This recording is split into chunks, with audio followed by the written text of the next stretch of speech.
Assalamualaikum warahmatullahi wabarakatuh. Bismillahirrahmanirrahim.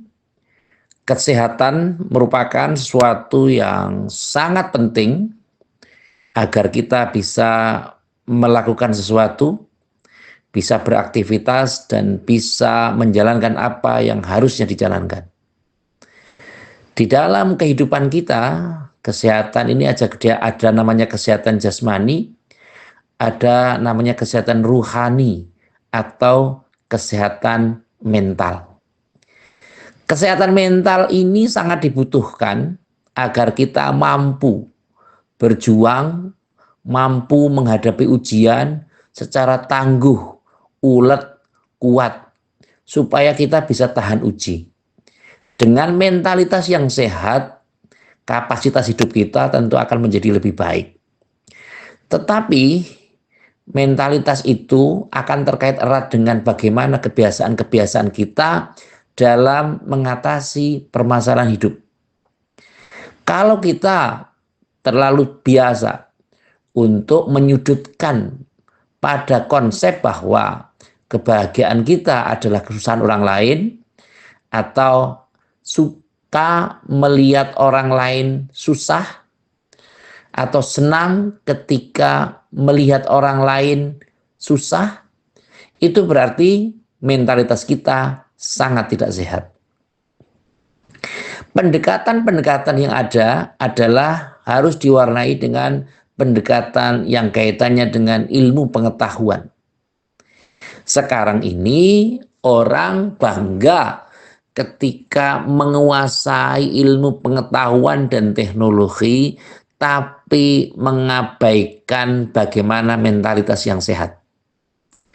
Mereka lebih suka memahami sesuatu, baik itu teknologi yang robotik atau yang lain, tetapi mereka lupa bahwa dalam dirinya itu ada pengaruh-pengaruh rohani dan pengaruh yang kaitannya dengan psikis.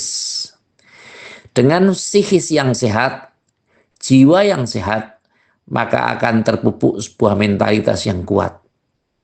Jiwa-jiwa yang penuh dengan nutrisi, baik itu sifatnya religius, meningkatkan kecerdasan dalam beragama, meningkatkan kecerdasan spiritual, akan sangat menentukan bagaimana kualitas hidup seseorang.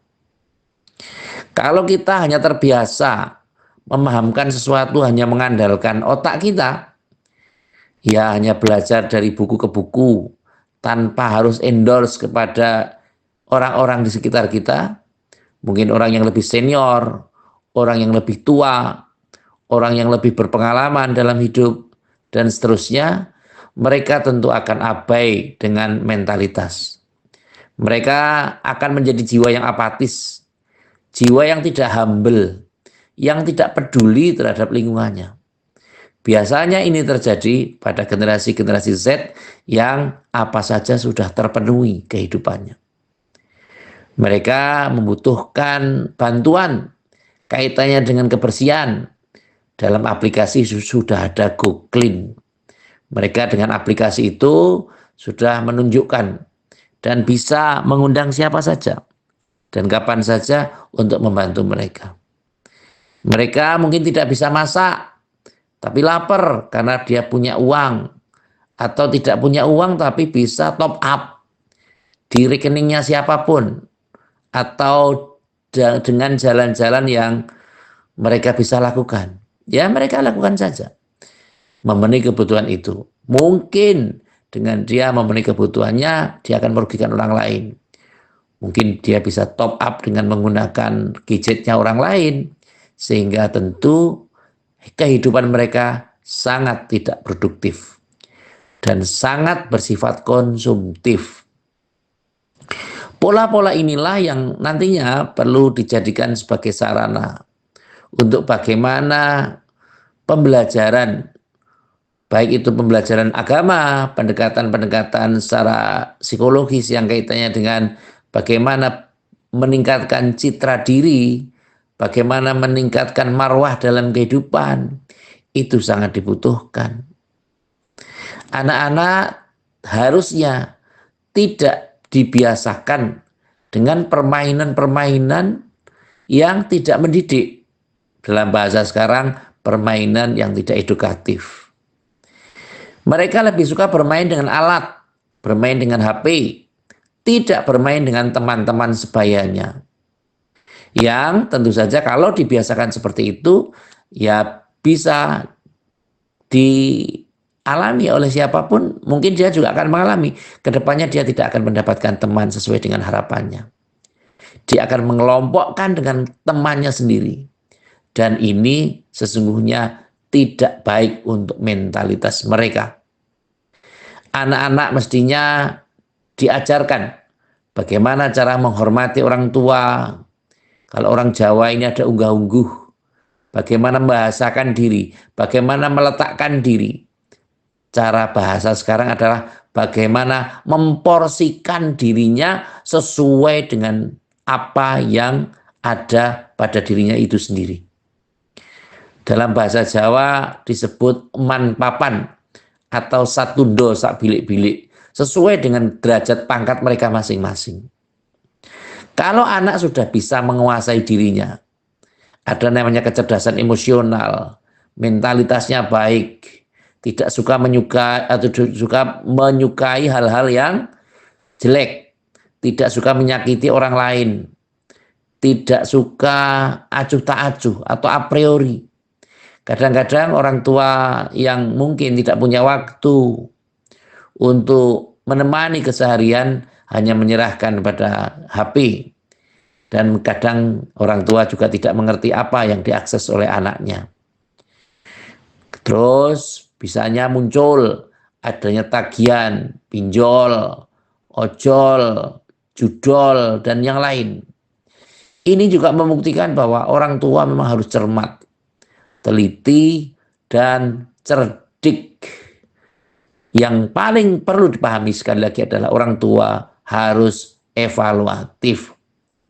Kita harus menunjukkan kepedulian-kepedulian yang bersifat tidak asumsi, tetapi yang bersifat edukasi, pembelajaran.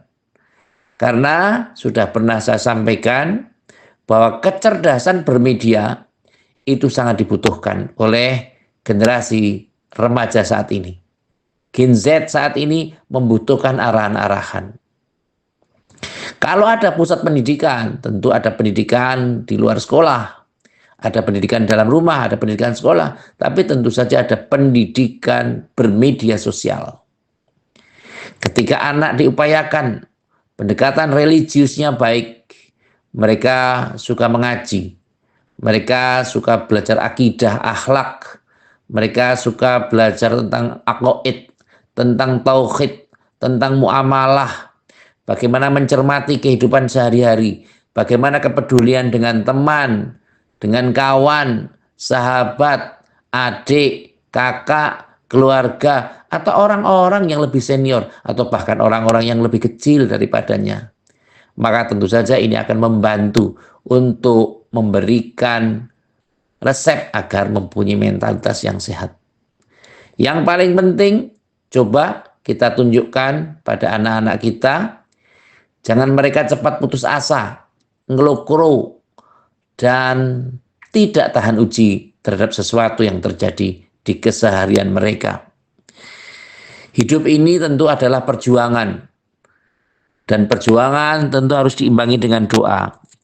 Doa itu juga harus diimbangi juga dengan ikhtiar. Kalau sudah berdoa, sudah berjuang, sudah berupaya maksimal mungkin, maka kita layak untuk bertawakal kepada Allah Subhanahu wa ta'ala.